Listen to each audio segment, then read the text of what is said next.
Graça e paz, cara amiga, graça e paz, caro amigo que acompanha diariamente a nossa meditação sobre a Palavra de Deus no Santo Evangelho. Nós estamos vivendo a última semana do ano litúrgico, a 34ª do Tempo Comum.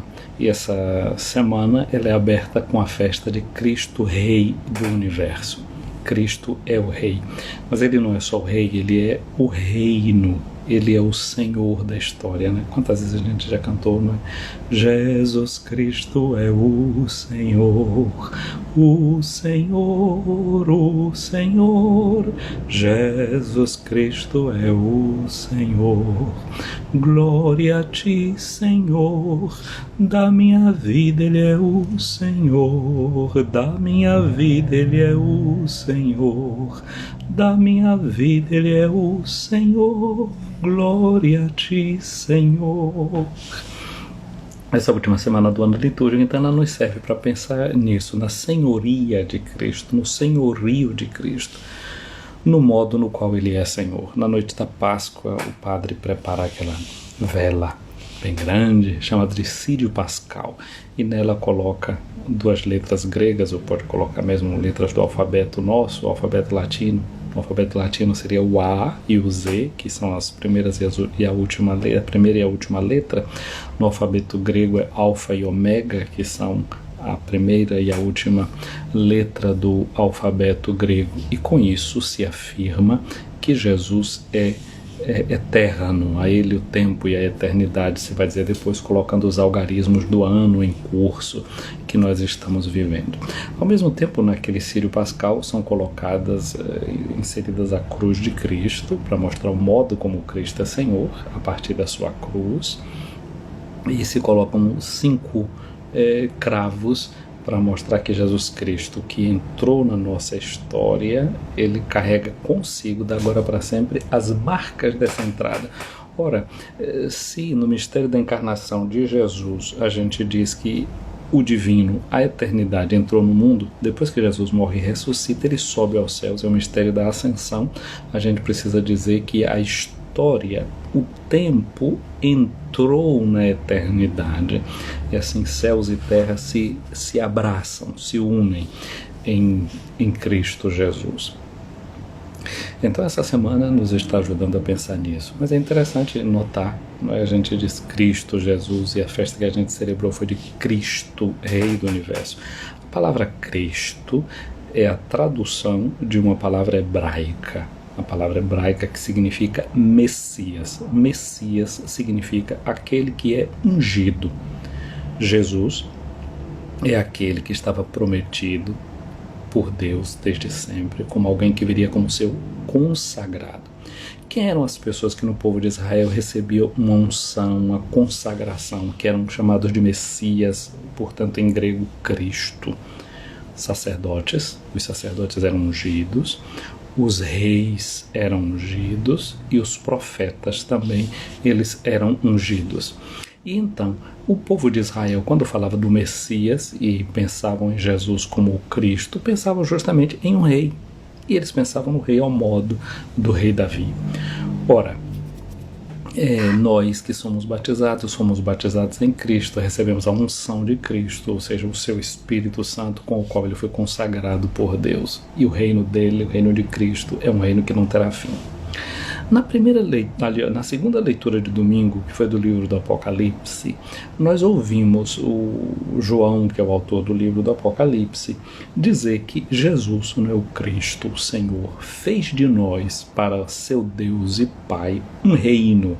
Nós fomos constituídos reinos de sacerdotes, profetas e de reis, reis, um reino de sacerdotes. Ora, o sacerdote no Antigo Testamento também ele recebia a unção. Então significa que, como dizia Santo Ambrósio, que nós somos o reino de Deus. A gente precisa então aqui agora, a partir desta leitura, de ver que nós somos um povo de ungidos. Deus nos constituiu esse seu reino, um povo sacerdotal. Sentir que esse reino de Deus se constrói, que a unção de Cristo se faz presente no mundo, não por uma única pessoa, mas por um povo que é um povo de ungidos. Onde é que eu quero chegar com essa reflexão?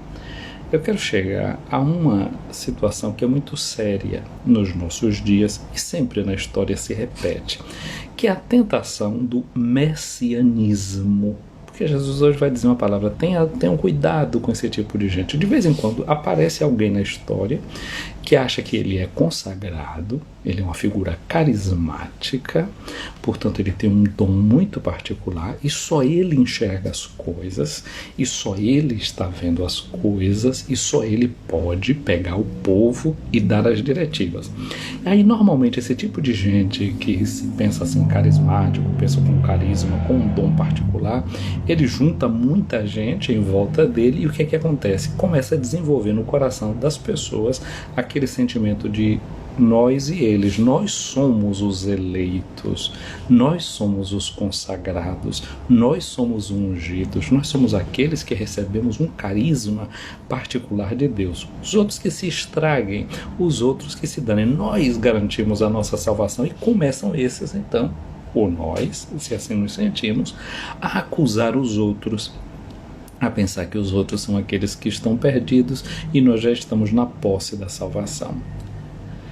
Então é o risco de criar dentro de nós um sentimento elitista, um sentimento de gente que é diferente do outro, portanto de gente que é iluminada, de gente que é pura, de gente que é completamente diferente. Essas coisas não dizem respeito a nós, são os outros que estão no caminho da perdição. E um outro risco que vai aí embutido é de a gente pensar que, por exemplo, em categorias sociopolíticas, por exemplo, de pensar que vai sempre aparecer uma pessoa que vai ter a solução para todos os nossos problemas.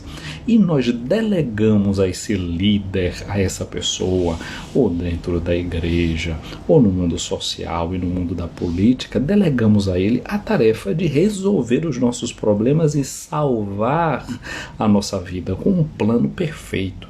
A gente só assina aí embaixo, a gente dá um cheque em branco, a gente dá um voto de confiança e essa pessoa que resolva todos os problemas. E a gente não nota que a solução para os problemas que são nossos são problemas que são gerados por nós. Cada um contribui na geração do problema, cada um contribui de alguma forma na geração da dificuldade e também cada um deve participar na construção da solução, aquilo que nós chamamos em teologia de conversão, de mudança. Santa Teresinha do Menino Jesus que dizia, né, uma alma que se eleva, ela eleva o mundo. Cada um de nós, quando vai mudando interiormente, ele não vai mudando sozinho, ele vai mudando o que está em volta dele, ele vai mudando a sua família, ele vai mudando o seu ambiente de trabalho, ele vai mudando a sua sociedade. É certo que nem sempre a gente nota quando isso acontece. Olha o que dizem os orientais, né? Faz muito mais zoada, faz muito mais rumor uma árvore que cai do que uma floresta que está nascendo, uma floresta que está sendo construída. A vida, ela vai crescendo, vai se manifestando sem que a gente perceba, em silêncio. Portanto, esse reino de Deus, ele vai crescendo lentamente, não de forma eclatante, mas vai crescendo sem fazer zoada e vai transformando. Mas essa transformação começa dentro de você, essa transformação começa dentro de mim.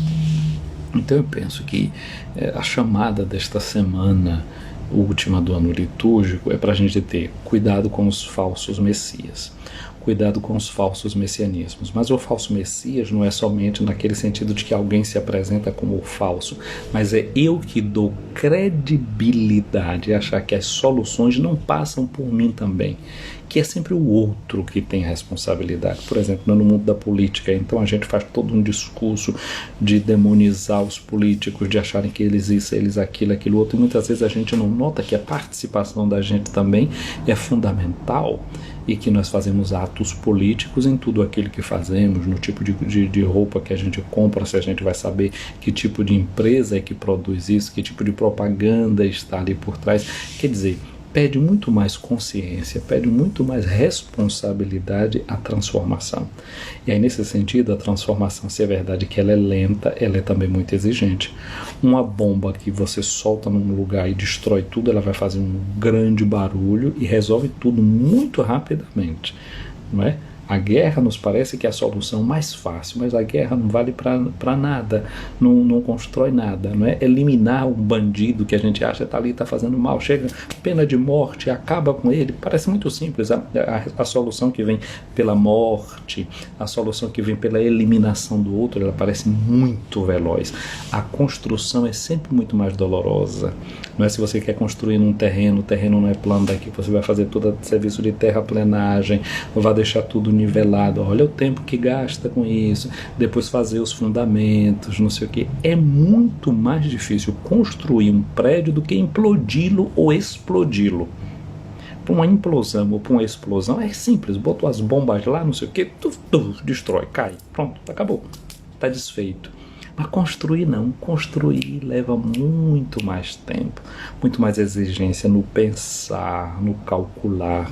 Portanto, o reino de Deus, que vai se construindo dentro de nós, pode ser que seja um processo mais demorado, que a gente acha que está demorando muito, mas ele é realmente lento, porque a vida é lenta nos seus processos, mas é ela que permanece.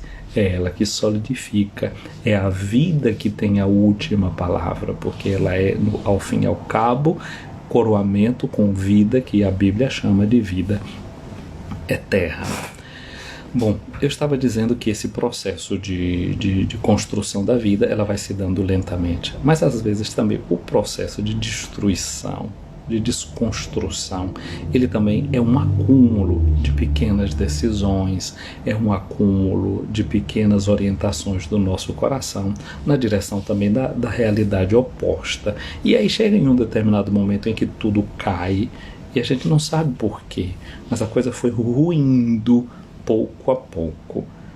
A coisa foi caindo lentamente e foi andando e foi progredindo.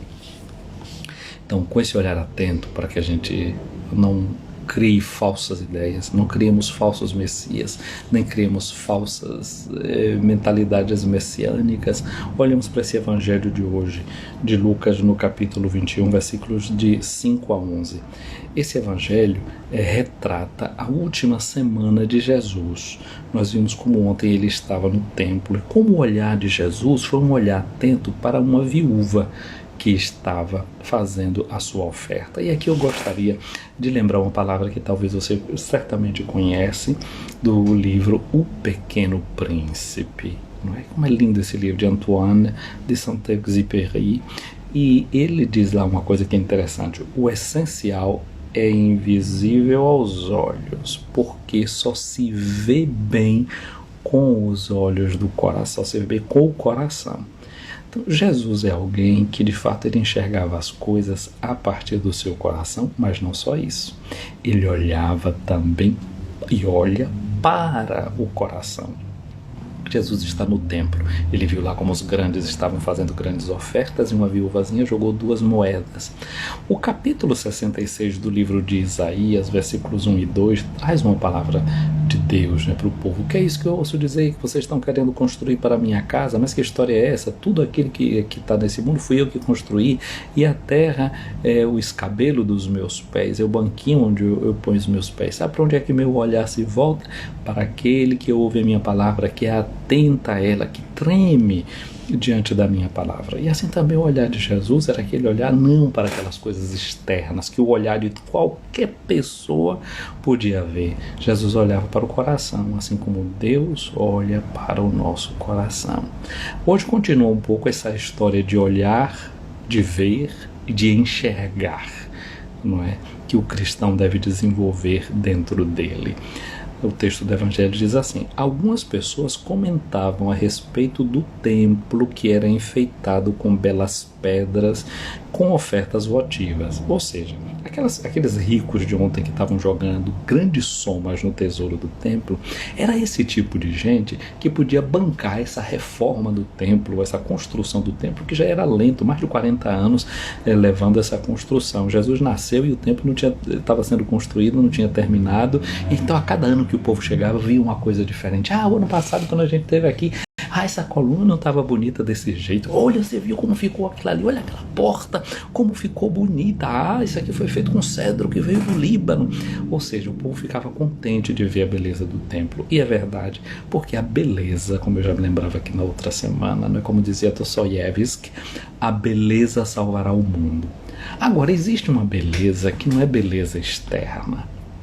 Aquela mulher que jogou as 2 moedinhas ontem no tesouro do templo, seguramente fisicamente a roupa que ela usava talvez não tivesse tanta beleza. Eu imagino que talvez fisicamente ela também, com a pobreza que vivia e com tudo isso, talvez não fosse uma pessoa muito bela diante dos nossos olhos. Mas existe uma beleza que se vai construindo dentro e se chama a beleza da fidelidade, a beleza de ser fiel, a beleza de ser fiel e de ser fiel a todo custo. Certamente aquela mulher, ela foi sendo experimentada na sua fidelidade até chegar aquele momento que ela só tinha 2 moedinhas para jogar e ela não deixou de fazer a sua oferta, de colocar ali toda a sua vida. Tem momentos que a nossa fidelidade é somada com a vida da gente. A gente só tem a vida para poder mostrar a fidelidade da gente. Estão os mártires da igreja, aqueles que morrem por causa da sua fé, para serem fiéis à sua fé. Então a gente vive dessa fidelidade. A Bíblia diz que Jesus era o mais belo dos filhos dos homens. Ele era belo. Porém, na cruz, Jesus não tinha beleza nenhuma, vai dizer o profeta, diz que ele parecia com um verme.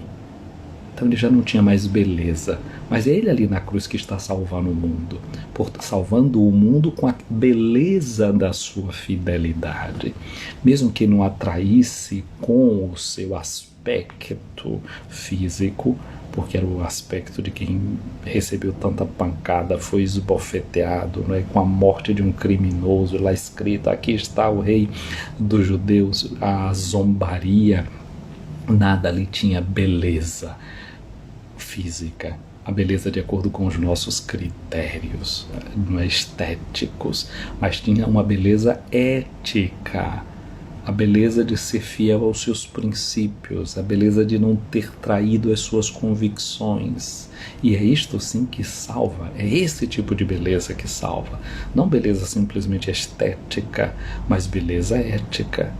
Beleza de uma mãe que não deixa de se imolar por um filho, beleza de um pai que não deixa de se esforçar para dar o melhor para os filhos, mesmo que ele não tenha tido certas oportunidades, mas não se vinga dos filhos dizendo, como eu não tive, ele também não vai ter. Não, se sacrifica, se imola para que os filhos possam ter dias melhores, mas sem deixar de educá-los também para eles fazerem sacrifício e valorizarem aquilo que ele estava fazendo, para que a boa obra, a bondade se prolongue pela terra inteira. Pois bem, as pessoas ali estavam admiradas com todas aquelas ofertas feitas pelos grandes. Certamente aquelas 2 moedinhas da viúva não eram suficientes para embelezar o templo, e talvez alguns pudessem nem dar o valor àquela beleza ética, porque depois achava que não poderia corresponder na estética daquele templo. E aí Jesus diz assim para eles, vós admirais estas coisas, dias virão em que não ficará pedra sobre pedra. E de fato não ficou. Hoje daquele templo o que resta são ruínas, disse Jesus, tudo será destruído. Mas minha amiga, meu amigo, na verdade essa é uma lei da vida.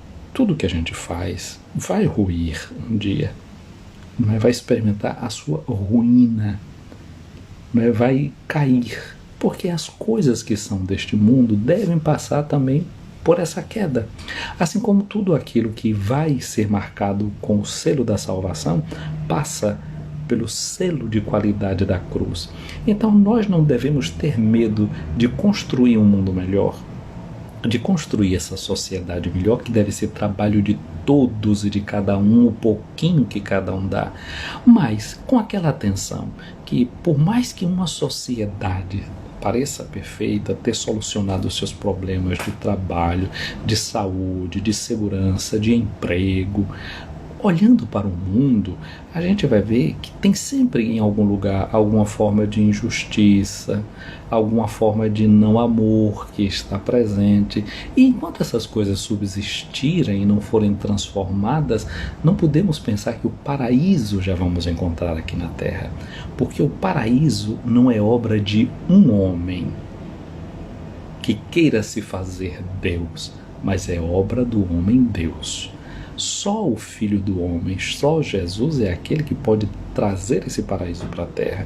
Então nenhum ser humano pode ser o Messias que a gente espera para salvar o nosso mundo e dar soluções que a gente deseja. E nem mesmo todos nós fazendo todo o bem que a gente deseja fazer, vai ter sempre aspectos que são falhos, que só em Jesus vai encontrar a fidelidade plena. Só Ele pode trazer aquilo que o coração humano aspira, aquilo que o coração humano deseja. Portanto, toda e qualquer obra nossa, por melhor que seja, ela experimenta esse aspecto de falimento, de queda. E temos que saber lidar com isso, com os limites da história, porque não podemos esperar o céu aqui na terra. Mas então os discípulos de Jesus, aqueles que estavam ali, perguntaram para Jesus, mas eles perguntaram: Mestre, quando acontecerá isso? A nossa tendência é essa de querer ver sinais, de querer evidências aqui na história, aqui no mundo, de que as coisas estão acontecendo, seguranças por fora. Aí Jesus responde para eles dizendo assim: cuidado para não ser desenganados, porque muitos virão em meu nome, ou seja, dizendo que ele é o Cristo, que ele é Messias, que ele é ungido, querendo dizer que ele é que tem a solução, que ele é que pode resolver. Sou eu, vão dizer muitos deles. E ainda, o tempo está próximo. Quanta gente propagandeando um milenarismo, um fim de mundo, e que as coisas já estão perto, vejam as guerras e as pandemias, e isso, e aquilo outro. A palavra de Jesus é: não sigais essa gente. Nós não devemos nos iludir com esse discurso pessimista nem otimista para esse mundo. A gente deve ir construindo a esperança. E a esperança é trabalho de cada dia. E a esperança vai crescendo pequenininha dentro do coração da gente e vai se construindo com ações muito simples. Quando ouvirdes falar de guerras e revoluções, não fiqueis apavorados. Então a gente vê, porque está crescendo demais a violência. E porque, veja que o discurso, muitas vezes contrário à violenta, serve de gente que está querendo combater a violência, e combater a violência com a violência, serve muitas vezes para fazer surgir usurpadores de poder. Porque com esse discurso da violência, disso que está crescendo, vão roubando a liberdade da gente e vão fazendo a gente acreditar que é só com violência que a gente resolve as situações do mundo. Esse não é o caminho da fé, esse não é o caminho do cristianismo, porque o cristianismo proclama a sua fé em um homem que foi violentado, foi morto violentamente. Por isso nós rejeitamos qualquer forma de violência. Precisamos rejeitar a violência por princípio, porque acreditamos em um homem que foi violentado, não é, pelas forças de poder, e ele venceu a morte e a violência. Então, portanto, não nos apavoremos quando vemos que a violência, essa é a estratégia do mal, ela faz crescer a violência para nascer no coração da gente que a resposta tem que ser a contra-violência e não a promoção da vida. Então não fiquemos apavorados, porque o pavor não ajuda em nada, e é preciso, diz Jesus, que estas coisas aconteçam primeiro, mas não será logo o fim. E Jesus continuou: um povo se levantará contra outro povo, um país atacará outro país. Enquanto a gente estiver vendo guerra, enquanto a gente estiver vendo que o amor ainda não se solidificou no coração dos seres humanos, nós não podemos pensar que esse reino de Deus chega já está na hora de ele se manifestar como última palavra. Disse Jesus: haverá terremotos, fomes, pestes em muitos lugares, acontecerão coisas pavorosas, grandes sinais serão vistos no céu. Todas as gerações passaram por isso. Desde que Caim eliminou Abel, logo na saída do paraíso, o que a gente vê é o crescimento do fratricídio, da fraternidade que não se instala dentro de nós. É povo contra povo, é nação contra nação, todas as gerações testemunham isso. Então, portanto, na nossa geração, ver essas coisas não deve fazer se aninhar no nosso coração medo e pavor, mas esta certeza, sobretudo, de que a última palavra vai ser do reino de Deus. A última palavra, sim, vai ser de Cristo. E é isso que nós esperamos, a sua última palavra. E enquanto isso, vamos deixando que o seu reino, que é reino de amor, de paz, de verdade e de justiça, vá crescendo dentro de nós. Minha amiga, meu amigo, quero desejar para você um dia abençoado, um dia cheio de Deus, um dia cheio de luz, um dia em que essa semente do reino vai crescendo dentro da gente. O Senhor esteja acima de ti para te proteger, à tua frente, para te guiar, atrás de ti, para te defender, ao teu lado, para te acompanhar, dentro de ti, para te abençoar. Que a bênção de Deus Todo-Poderoso, o Pai, o Filho e o Espírito Santo desça sobre ti, minha amiga, meu amigo, permaneça para sempre. Meu abraço para JCC Moral acompanhando a gente, a Melinha Reis, Cláudia Freitas, para Flávia Santana, Dacir Sampaio, Bia Lapa, Joel Mandrade, a Sandra, Everilda Menezes, Vani Brito, Leo Passos, pessoas aqui acompanhando essa nossa live, o Padre Juarez Farias, Viviane Santana aí em Amargosa. Um abraço para cada um e cada um de vocês. Eu vou salvar aqui esta live, encaminha a live aí para quem você acha que será bom encaminhar, curte logo essa live, daqui a pouco eu salvo, coloco lá no nosso canal do YouTube, deixo lá pelo Facebook também. Um abraço grande para você, um dia abençoado.